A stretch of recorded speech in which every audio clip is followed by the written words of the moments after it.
तेरे केमिति बंचिब से विषय चिंता कर।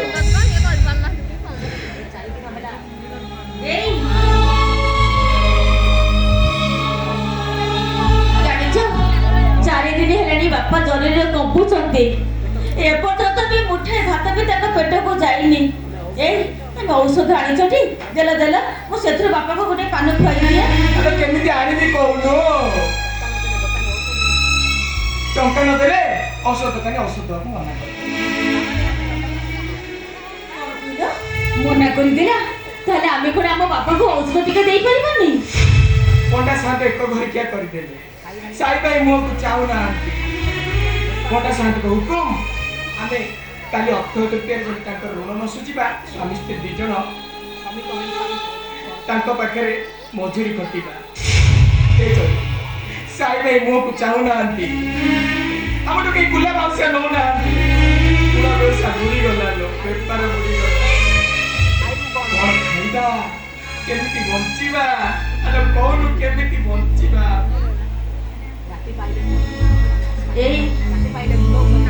राति पाले मुंड उपरे से गादे सास करछ आ पेटर भूख भी जमानु सही होउनी।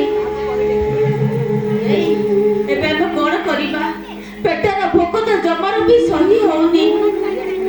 हाउ जहा को मागिले भी से माने केही भी किछि दउ ना हांती तला एबे कोन करिबा। अरे चैता बापा तू गोटे काम कर अरे मोर कुंडले निका विष नहीं दे आओ तमे दिने तक सर को के करछा आपने तुम एकुटिया कहीं सब चल हमें समस्ते मिसी विश्व को पेट आराम से सोच पड़ेगा। चल तो चल हमर कथा को के सुन रहती आ खाइबा को मागले के दो नाती तमे गोटे काम कर मु जाउ छ देबी ए कोडिया ने मजे सही जाओ ए सिंधु को नहीं आसुची हमें को खाई तू जने तो आराम से सही पड़बा काहे जा जाईती आपको हत्या महा पाप। मां शांतनी मीरा आपण माने इते राती रे आपण माने के देखि ना तो नहीं चैता आमे तम सहित दी पद कथा हे एठु चली जीवु कोन कहना कि मां शांतनी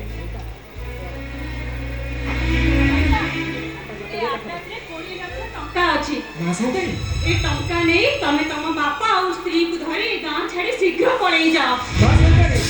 मां शांतनी अपन कहीं देखी ना दी तो एटी मां शांतनी अपन ठुरु चली जातु पूरा शांति जानी अब मन कुर्सी पर मारी देबे हो बा साधने आपण एठरो चले जातु आमे के बहुत भले रे अछु चली जातु बा साधने आपण को हाथ धरुछि कया करे आपण एठो चली जातु।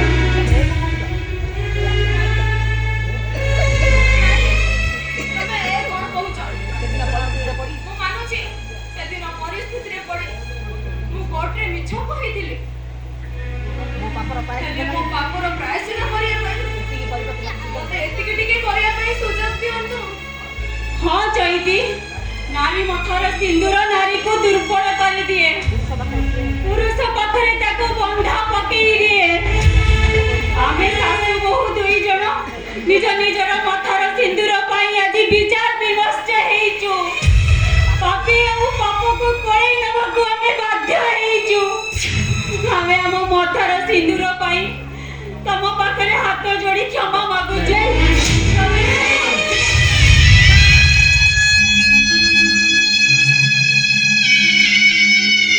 मां शांतनी एटी कहार भूल नहीं ये होची हम भाग्यर दोष को जन्म में की कर्म करथिलु के जानी ए जन्म रे फल को जन्म रे की दोष करथिलु के जानी ए जन्म रे ए दंड पाउछु। मां शांतनी हमको टिके शांति रे मरिया को दियंतो चली जांतो आपण माने चली जांतो। सईता तमे जदी ए टंका न नबो ना मु सत्य कहूची तमरी मन के सहित हमें सासु बहु दी जण एठी बिस्कटी की मरी जीवु।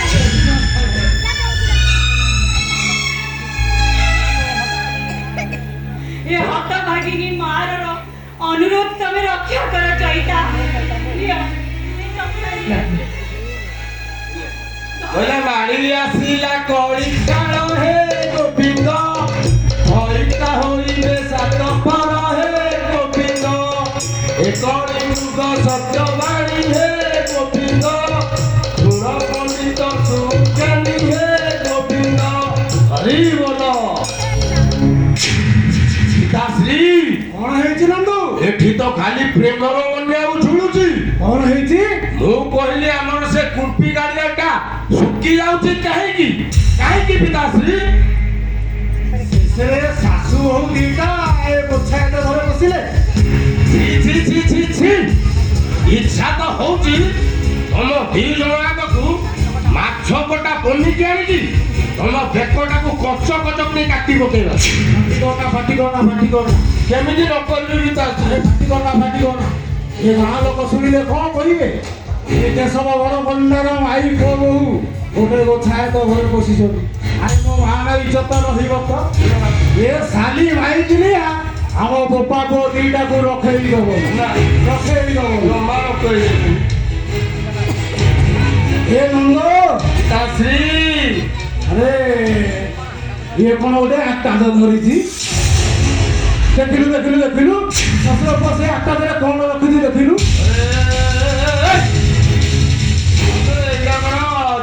ଝିକି ମାରୁଛି ରେ ଶୁଣା କୋଠା ତଳରେ ପୁଣି ସଫାରିଆଟା ତ ଦେଖ କଣ ଅଛି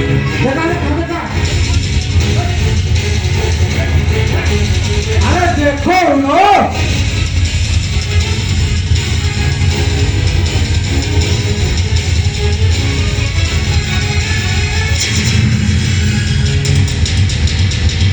ପିତାଶ୍ରୀ বলো ମୋ ମୁଣ୍ଡ କଣ ହେଇଯାଉଛି ପିତାଶ୍ରୀ?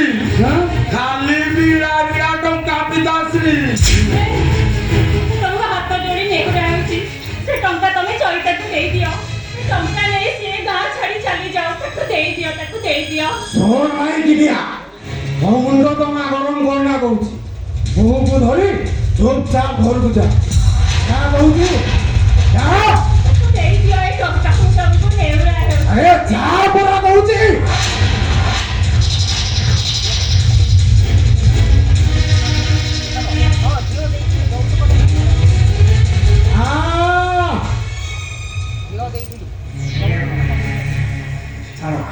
ଝିଅ ଦେଇଥିଲା ଯୌତୁକ ଟଙ୍କା ଦେଇନଥିଲା ବୁଝିଲ? ଆସିଥିଲା ଯୌତୁକ ଟଙ୍କା ଦବା ପାଇଁ। ଏ ଶଳା ତିନା ବଛା ତ ଏତେ ନମ୍ବର ହାରାମି ତୁ ଭିତରେ ମୋ ଭାଇ ସାଥିରେ ଭାବ ଲଗେଇଛୁ। হ্যাঁ ନାଇଁ ସାନ୍ତେ ନାଇଁ, ଆମର କିଛି ଭୁଲ ନାହିଁ। ମା ସାନ୍ତାଣୀ ରାଣୀ ମୋ ପ୍ରତି ଟଙ୍କାଟା ଦେଲେ, ଆମେ ବାଧ୍ୟ ହୋଇ ଟଙ୍କାଟାକୁ ତାପରେ ଦି ହାତରେ ଖଟ କିନା ମାଡ଼ି ବସିଲୁ। ଶଳା ଗୋଟାଏ ସାଉଣ୍ଡ ଛୁଆ ପାଇଁ ତମେ ଆମକୁ ବାର ଦୁଆର ସୁଣ୍ଡି ବିଟା କରେଇଲ, କୋର୍ଟ କଚେରୀ ଦୌଡେଇଲ। ମୋ ମା ମହତ ଇଜ୍ଜତ ସବୁ ମାଟିରେ ମିଶିଲା। ସେତିକିରେ ତ ମନ ଶାନ୍ତି ହେଲାନି ଯେ ମୋ ମାଇପ ସହିତ ଭାବ ଲଗାଇଦେଲୁ। ନାଇଁ ସାଥେ ଆମେ ପିତାଶ୍ରୀ বলো আরে বন্ধু পিতাশ্ରୀ দেখিলু এটা কেতে টাকা নেইছিল দেখিলু? পিতাশ্ରୀ হ্যাঁ କରଜ କାହା ନାଁ ଅଛି ପିତାଶ୍ରୀ? ସେ ଚଇତା ଗୁଛାଏ ତ ନା ବିନା ଗୁଛାଏ ତ? চিহ্না গোছায় তো প্লস চৈতা গোছায় তো ବିନା ଗୁଛାଏ ତ। ହଁ ପିତାଶ୍ରୀ ଏକ ନମ୍ବର ଅଛି ପିତାଶ୍ରୀ। ଟଙ୍କାটা সে ପିତାଶ୍ରୀ বলো ନେଇଥିଲା 10 ଲକ୍ଷ, হ্যাঁ ତାର ସମୂଳ ସୁଧ ହଉଛି হ্যাঁ 2,58,575 ଟଙ୍କା 35 ପଇସା। ଟୋଟାଲ ସମୁଦାୟ ହଉଛି হ্যাঁ 12,58,575 ଟଙ୍କା 35 ପଇସା ପିତାଶ୍ରୀ। এ দিনা গোছায় তো নো টঙ্কা দে ସାନ୍ତେ ହଁ ଆମେ କରଜ ସୁଝି ପାରିବୁନି ସାନ୍ତେ। ଜମିବାଡ଼ି ଯାହା ଥିଲା ଆପଣଙ୍କ ପାଖରେ ବନ୍ଧା ପଡ଼ିଯାଇଛି। ଖାଇବାକୁ ଗଣ୍ଡେ ମିଳୁନି ବୋଲି ଏଠୁ ସେଠୁ ଖାଉଛୁ। ଏତେ କରଜ ଆମେ କେମିତି ସୁଝିବୁ ସାର୍? ଆରେ ସେ କଥାଟା କଣ ମୁଁ କହିବି? ଶଳା ଟଙ୍କା ନେଇଥିଲ ଟଙ୍କା ଦବ। ତୋ ବାପା ତୋ ଭାଇ ପାଠ ପଢିବା ପାଇଁ ମୋ ପାଖରୁ ଟଙ୍କା ନେଇଥିଲା। ଆଉ ଭାଗବତକୁ ଛୁଇଁ କହିଥିଲା ମୋ ପୁଅ ଚାକିରି କଲା ପରେ ତମର ସବୁ ଟଙ୍କା ସୁଝି ଦବ। ଆଉ ଟଙ୍କା ନ ସୁଝି ପାଇଲେ ପେଟରେ ଜୁଆଳି ପକେଇ ମୋ ଜମିରେ ଚାଷ କରିବ। ଏ ଦିଟା କଥା ତ କହ, ଟଙ୍କା ଦବୁ ନା ମୋ ଜମିରେ ଯାଇ ଚାଷ କରିବୁ? ନା ଧର୍ମ କହି ଏଇ ମୋ ଟଙ୍କାକୁ ଫାଙ୍କି ଦବୁ? ନାହିଁ ସାଥେ ମୁଁ ମରିଯିବି ବଞ୍ଚେ ମୋ ଧର୍ମ ଦ୍ରୋହୀ ହେଇପାରେ। ସାଥେ ମୁଁ କାନ୍ଧରେ ଜୁଆଳି ପକେଇ ଆପଣଙ୍କ ବିଲ ଚାଷ କରିବି। ବାପା ଏ ଚୌକା ପରା ବଞ୍ଚିଛି।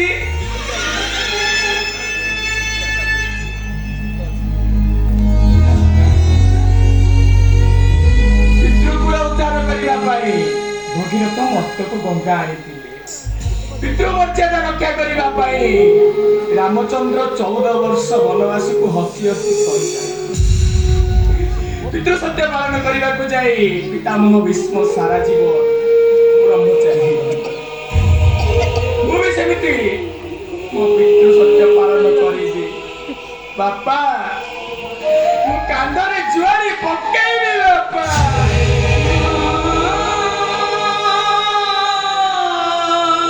ଆସନ୍ତୁ ଗୋଟେ ଶାନ୍ତି ଆସନ୍ତୁ।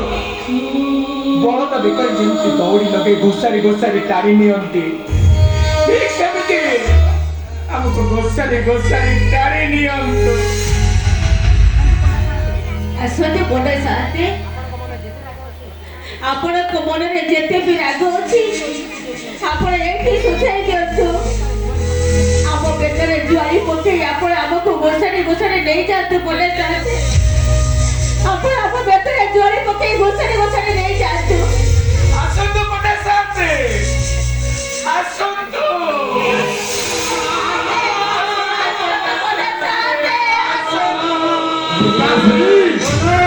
କାଲି ଅକ୍ଷି ତୃତୀୟା, ତମେ ଅକ୍ଷି ମୁଠି ପକେଇବ, ମୁଁ ଲଙ୍ଗଳ କଣ୍ଟି ଧରିବି। ଅଥଚ ବ୍ରାହ୍ମଣ ମାନଙ୍କୁ ଲଙ୍ଗଳ ଧରି ହଳ କରିବା ମଣ୍ଡା, କିନ୍ତୁ ଏଗୁଡାକ ପାଇଁ ମୁଁ କଣ୍ଟି ଧରିବି। ଏଗୁଡାକୁ ହଳ କରି ଯାଇ କୁଆଡେ ଗଲା ମୋ ଛୁଆ?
ବଦଳି ଯିବ ଆଉ ସତ୍ୟ କଳି ତେତେୟ ସବୁ ବଦଳି ଯିବେ ହେଲେ ହେଲେ ଏ ଧର୍ମ ଯିବ ଏ ଧର୍ମ ରହିଯିବ ଏ ଧର୍ମ ଅଧର୍ମର ବିନାଶ କରିବ ଆଉ ଆଉ ତୋ ପାଟିରେ ଗଙ୍ଗା ଜଳ କେହି ନଥିବେ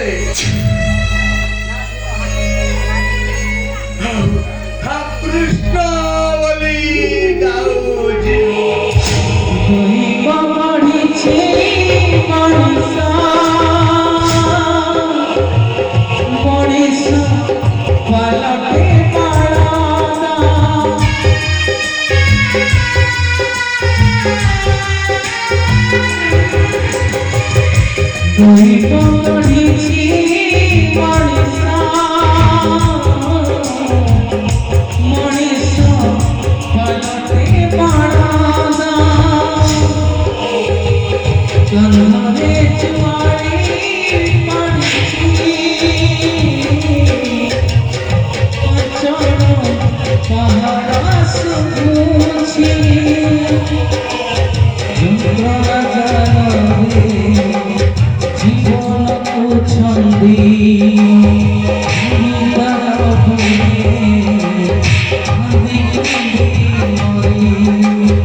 मुखे बसिबे चौकी हे गोविंद बसिबे कीर्तन हे गोविंद एक जुग सत्य बाणी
এই রাক্ষস পাখরে রহিবা অপেক্ষা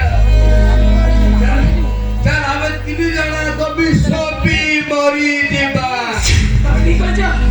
ঠিক আছে ବାବା ଚାଲ ସମସ୍ତେ ବିଷ ପିଇ ଟିକେ ଟିକେ ମରି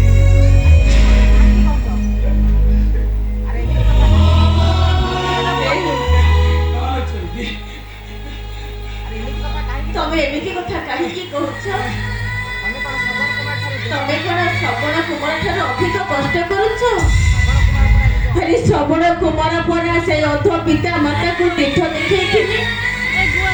ଆଉ ତମେ କଣ ତମ ବାପାଙ୍କ ପେଟକୁ ମୁଠାଏ ଖାଇବା ଯୋଗାଡ଼ କରିପାରିବନି? ଆରେ କଣ କରିବି କହୁନୁ? ଏଇ 4 ଦିନ ହେଲା ବାପା କିଛି ଖାଇନାହାନ୍ତି। ମୋ ନିଜ କଷ୍ଟକୁ ମୁଁ ସହିପାରୁନି। ହେଲେ କଣ କରିବି ତୁ କହ? ମୁଁ କଣ କହୁଥିଲି କି ଆଜି ହଉଛି ଅକ୍ଷୟ ତୃତୀୟା। ଆଜି ତ ବାବୁ ବାବାଣୀ ମାନଙ୍କ ଘରେ ବହୁତ ପିଠାପଣା ହେଇଥିବ। ଚାଲୁନ ସେଇ ବାବୁ ବାବାଣୀଙ୍କ ପାଖରୁ କିଛି ପିଠାପଣା ମାଗିଦେବା, ତାପରେ ଆମେ ବାପାଙ୍କୁ ଖାଇବାକୁ ଦେବା। ହଁ ତୁ ଠିକ କହିଛୁ। ହଁ ଏ ବଡ ବାବୁଆଣୀ ମାନେ ମୋ ବାପା 4 ଦିନ ହେଲା କିଛି ଖାଇନାହାନ୍ତି। ମୋ ବାପାର ପେଟର ଜ୍ୱର ମୁଁ ଦେଖି ସହିପାରୁନି। ଏ ଚୈତା ଚୈତି ଦିଟା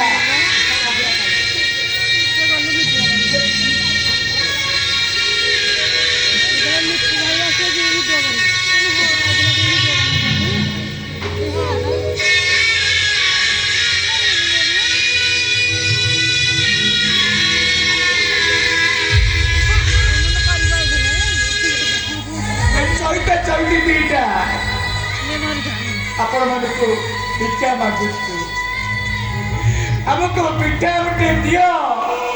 ଏ ବଡ ବାବୁଆଣୀ ମାନେ ଆମକୁ ପିଠା ଖଣ୍ଡେ ଦିଅ। ହଁ ବାବୁଆଣୀ, ହଁ ବାବୁ, 4 ଦିନ ହେଲାଣି ପେଟରେ ପେଟେ ଭୋକ। ଆଉ ଏ ଲୋକଟା ଆମେ ଔଷଧ ଟିକେ ବି ଦେଇପାରିନୁ। ଆପଣଙ୍କୁ ହାତ ଧରି ଏତିକି ଗୁହାରି କରୁଛି, ଆମକୁ ଗୋଟେ ପିଠା ଦିଅ ବାବୁ, ଆମକୁ ଗୋଟେ ପିଠା ଦିଅ।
মরণ সুন্দর